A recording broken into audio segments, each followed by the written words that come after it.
For this tutorial, I'm going to show you how to create an event.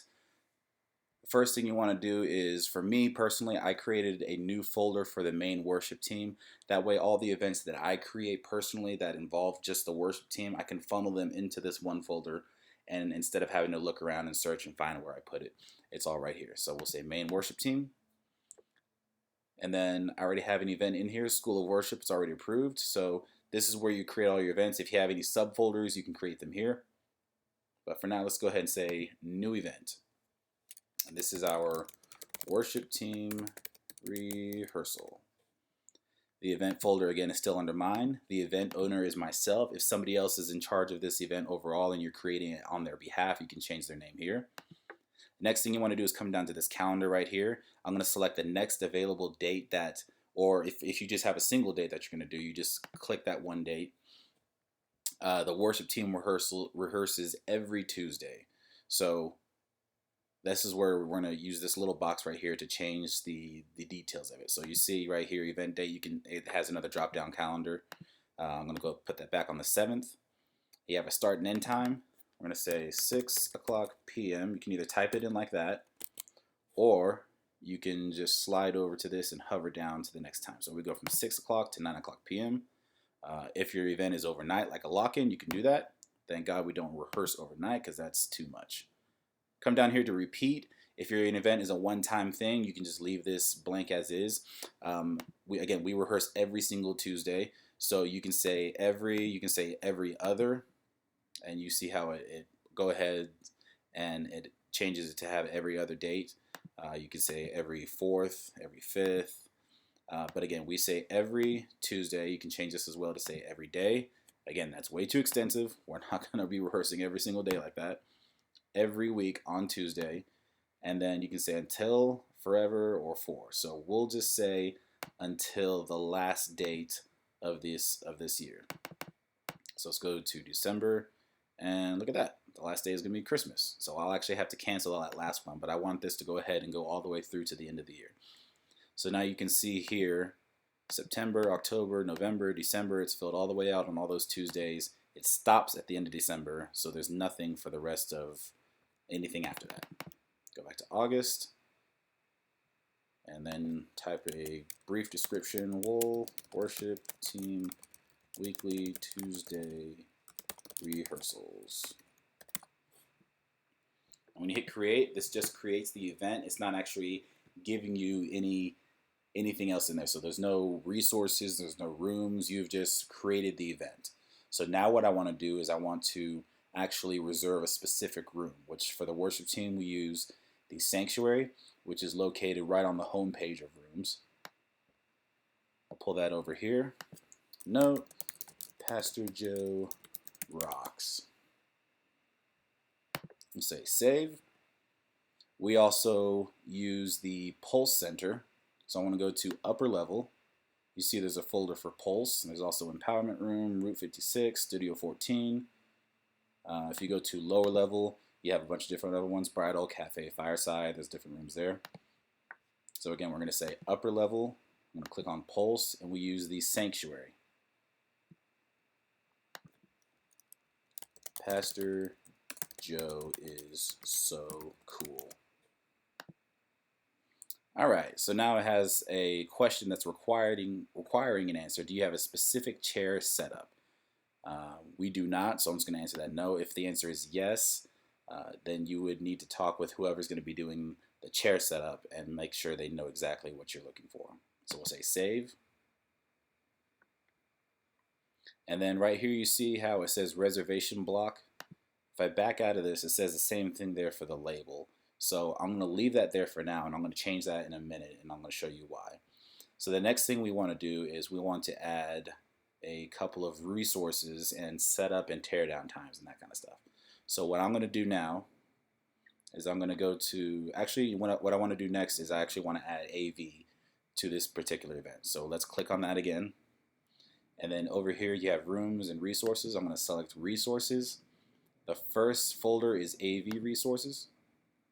Now these numbers here are just indicating the group amount of how many we have. So if we're recording in a couple different places, if we need audio in a couple of different places, this is how many we actually have available to do that. So this number isn't exact right now. We'll talk with our AV team and figure out how many of these we actually have. But let's go ahead and grab audio and pull it into the sanctuary. Don't put it where it says resources, not a room. You don't want to drag it there. You want to put it where the room is actually at. So audio. Leave this at 1, the quantity 1. Do you need audio? Yes. If the answer is no, then you don't even need to be dragging that into here. We'll say create. And you can see that it changes this number to 2 now. So that means there's 2 groups of audio left. I need another one for the pulse sanctuary. Again, we'll leave the quantity at 1. Do you need audio? Yes. Create. We also need an audio recording. I'm going to grab that into the sanctuary. Again, quantity, we're going to leave it at 1. And here I'm going to say CD recording. And then again, it's requiring an answer for this question. Do you need an audio recording? Yes. Again, if the answer is no, you don't even need to be dragging that in. Say create. And again, I'm going to drag audio recording into the pulse sanctuary. Change this to yes. I have no notes for that one. You have the same thing for lighting. If you have specific lighting needs, you can add that in and then type your notes in here and talk with whoever's going to be doing the lighting. We don't really need any lighting aside from the lights being on. Microphones, we do need lots of mics. So I'm going to pull that into the sanctuary. Now I'm going to still leave this quantity at 1 because that's just a group of mics saying in this room I do need mics. But down here it says how many mics will you need. In the sanctuary we use all 10. And now I'm going to drag another mic group into the pulse sanctuary. Leave that at 1. How many mics will you need? In here for the vocals we usually just do 5. Create. And then you also have a video category, so if you want to actually do a video recording of your event, you can select that. So there, now we've created all of the resources that we need for this specific event. So I'm going to go up here, back out of this, say worship team rehearsal. And now I want to create a new reservation block. Again, let me show you from the home page in the very beginning. So we're going to go to main worship team rehearsals. You see how we have some pending requests here now. So what I want to do is create a new reservation block. And this is going to be our setup time. So I want to click on the first date that's available again, which is going to be the 7th. I'm going to change this time to say 5 o'clock. It's supposed to be PM, but I made a mistake earlier and accidentally said 5 o'clock AM. So I want to show you how to change that to 6 o'clock PM. So again, this is a 13-hour time frame for setup, which again, that's a big error. I'm going to save it like this, and I'm going to show you how to edit that.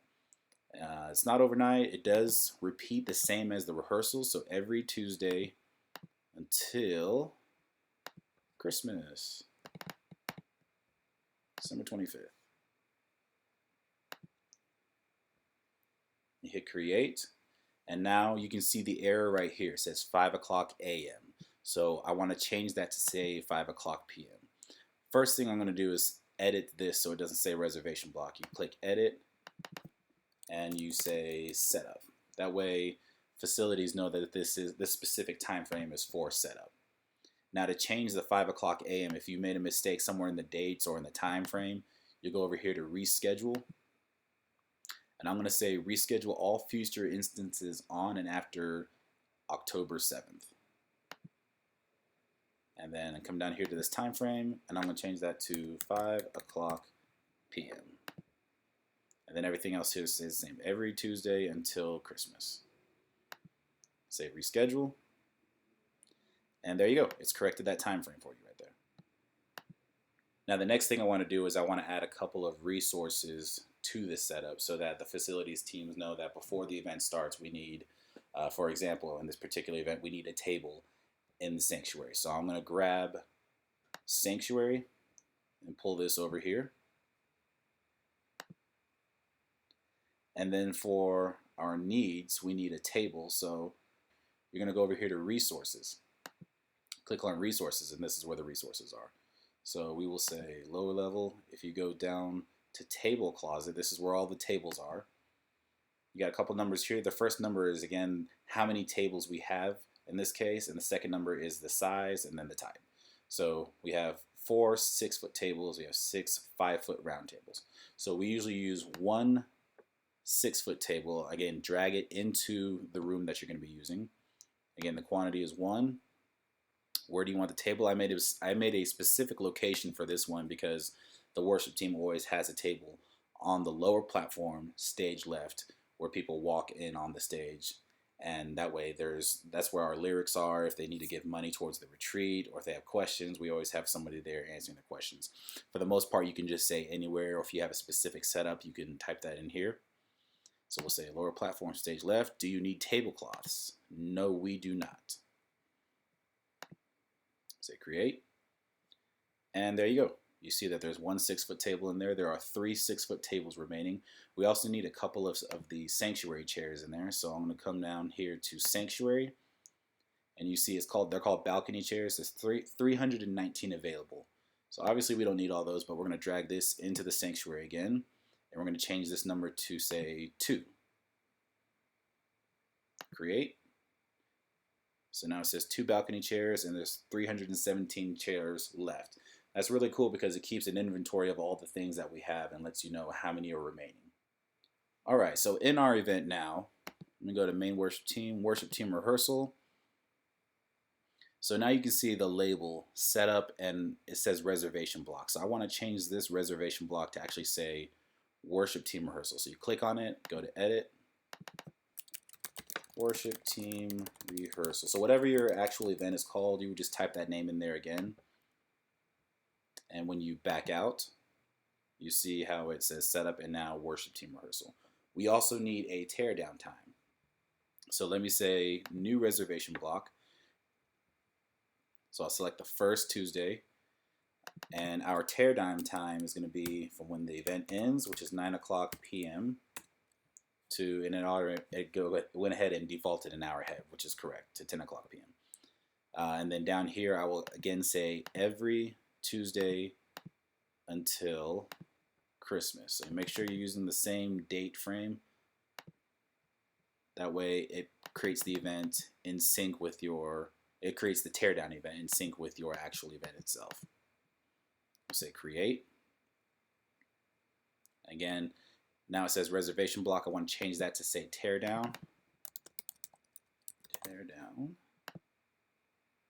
And there are no specific resources we need. I will just pull the sanctuary into there again.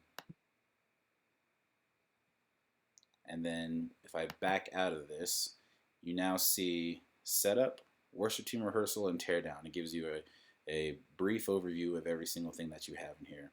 And shows that we are now 48% approved. Things are getting approved as we're doing this. Now that we have our event fully created, what I want to show you how to do is how to go in and delete a specific occurrence. So for example, as you know, the worship team practices every single Tuesday, and I had it set to end at the end of this year, which is on Christmas Day, December 25th. We are not going to be rehearsing that date, so let me show you how to delete that specific one. Let's go back to main worship team. We're going to go to worship team rehearsal, and then on this calendar right here, I'm going to try to find the date that it is. So if you just select this arrow right here, go to December 25th, and now you see you have a setup block, you have worship team rehearsal, and the teardown. So you see these delete, reschedule, modify on each of these. So what I'm going to say is delete. So this is the setup. Now you have 2 choices. Delete this instance on Christmas Day or delete this instance on it and everything after it. For us, we just want to delete this specific one. So I'm going to do that for setup. I'm going to say that for the rehearsal and for teardown. So now even though I had my event set all the way through Christmas Day, I deleted Christmas Day itself. Let's say I had it set all the way through maybe January 29th. I can still say delete just that Christmas date, or the option that popped up, let me show you. Or the option that popped up was if I say delete, I could delete everything after, let's say December 18th for instance, everything that comes after that. So if it was going through the 29th, I could delete either everything from December 18th to January 29th, or like I just showed you, I can delete just Christmas Day itself.